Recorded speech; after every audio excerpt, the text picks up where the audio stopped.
Finance met ses clients en détresse à Douala.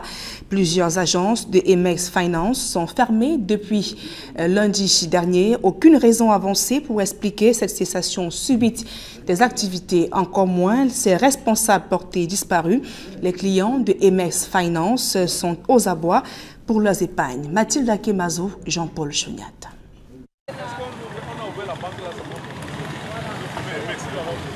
À l'agence Emex Finance de Ndorpassi, des clients de cette microfinance ont tous perdu le sommeil. Stupéfaits de la fermeture de cette porte qui a tout l'air d'une cessation définitive d'activité. À longueur de journée, ils vont et viennent sans la moindre information sur le sort réservé à leur épargne. Depuis 3 jours que je suis ici, je vois que c'est fermé jusqu'aujourd'hui. J'ai mis mon argent ici au moins 400 000. Puis lundi passé, c'est comme si c'était un coup préparé. Le matin, on a vu seulement les portes fermées. Et nous avons eu à appeler les 2 collectrices qui passaient sur le terrain. Elles ont dit qu'elles ne savaient pas qu'on allait fermer l'agence. Ils m'ont fait comprendre que chez eux, lorsqu'on gagne 500 000 francs, ça produit par an 100 000 francs. J'ai donc allé vider mon compte à CCA pour venir mettre ça à mes finances. Plus de 2 500 000. Mardi passé, lorsque mon frère m'a fait un banque, il a vu un terrain. Et il m'a dit pour pouvoir chercher pour aller verser pour le terrain. J'arrive, on me dit qu'on a fermé Emex Finance.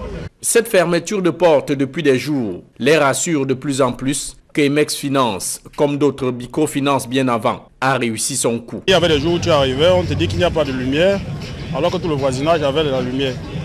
Bon, si vous voulez déposer de l'argent, on vous reçoit, vous voulez retirer, on vous dit bon, comme il n'y a pas de lumière, on ne peut pas. Et à partir de là, nous on a compris qu'il y a quelque chose de louche qui se préparait.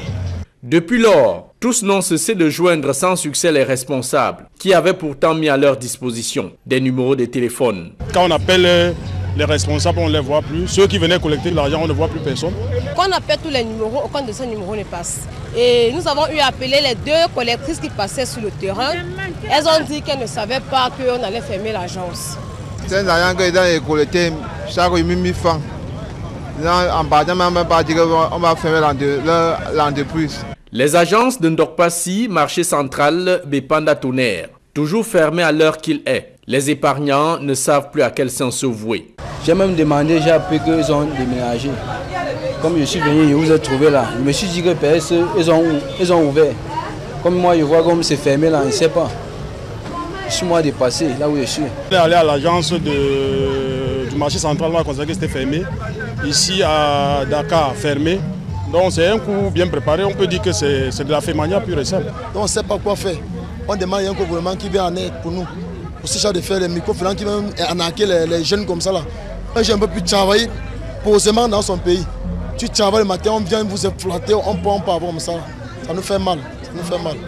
Promoteurs et responsables d'Emex Finance se sont-ils finalement évaporés dans la nature avec le fruit de la sueur du front de leurs épargnants? La question reste posée, même si ce n'est pas la première fois qu'une microfinance disparaît avec les épargnes de ses clients.